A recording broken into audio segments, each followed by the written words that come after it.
G'day mates, it's your old friends from Army Outdoors here.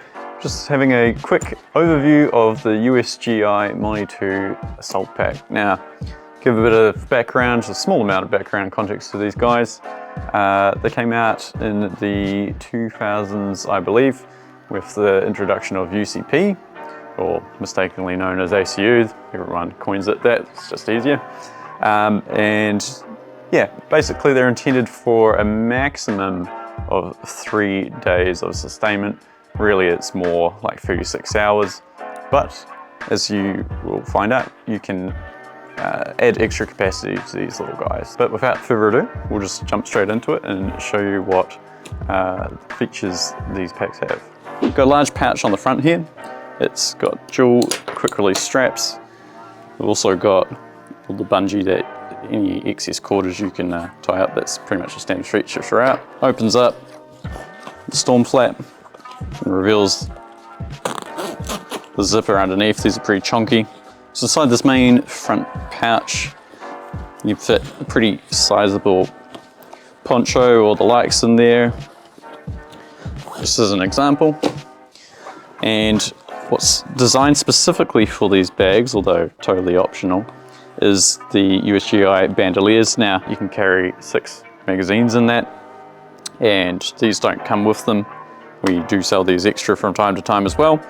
These button in, or snap dome in. With those little guys there, they'll hold pretty firmly. So the idea is that if you wanted to, you could pull these open and reload without it snagging and jumping around.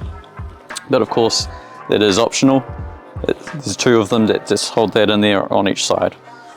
But otherwise, you can just simply unsnap it. But basically, you can pull those out. You can chuck that over your head, throw it to a buddy, throw it over a shoulder. But a pretty handy bit of kit to have. But you can definitely fit other things in there if you weren't going for a combat load. Also, there's another little flat hidden pocket under there. Fit a notepad, other small items like that. Also on the front here, on the very front of the front pouch, is another small low profile pouch there as well, just accessed with hook and loop, chem lights, toothbrush, toilet paper, whatever you can think of. Nice little bit of storage in there. All right, moving on from the front of the pack, we'll just move to the side. You got your standard MOLLE tabs on the side here. Got 2 rows there, a large single one, although you could slip two through there as well. If you really wanted to stock up, again, you could get like a triple shingle on the side there. Get a couple of double single mags there. Even a canteen pouch as well. You can get a bit of extra sustainment out of these. And plenty more pouches. I don't need to go on about the MOLLE system, but just as some examples for, you know, essentially what is like a patrol pack. Also, you got these adjustable straps on the side, so you can cinch everything in.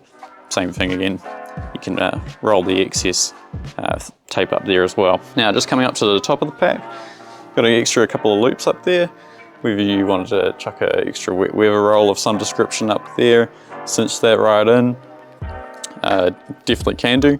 Got a pretty heavy drag handle on the top there as well, so you can definitely drag that pack around.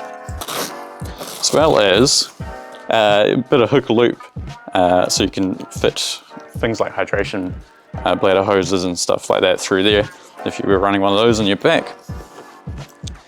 Big storm flap dual zippers.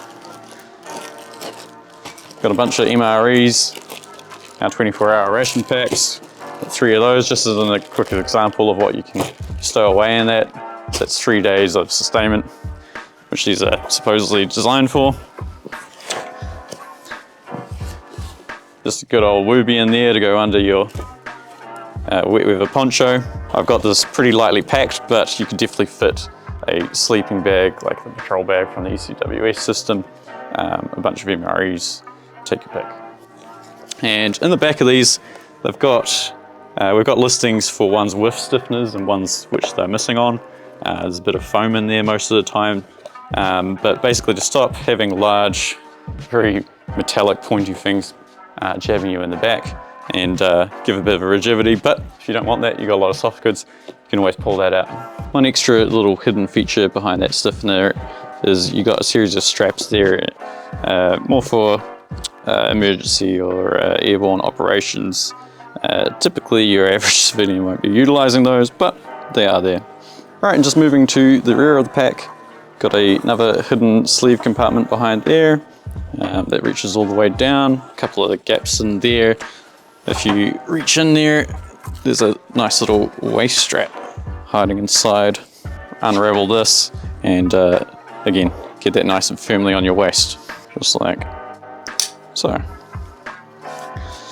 Now the pack straps, you got a chest strap there to keep that firmly on you, but the quick release on these is that comes off and it comes off your shoulder blade. So all right, and moving on to the bottom of the pack, which is probably the least exciting, is, well, you got your compression strap clips there, grommet holes for draining, as well as a couple of MOLLE tabs there. There is another pouch that can go with these if you want to carry your sleeping bag or other items like that externally. But there you have it, guys. That pretty much covers that. That's the USGI MOLLE 2 Assault Pack. And of course, they do come in a variety of colors, apart from Multicam.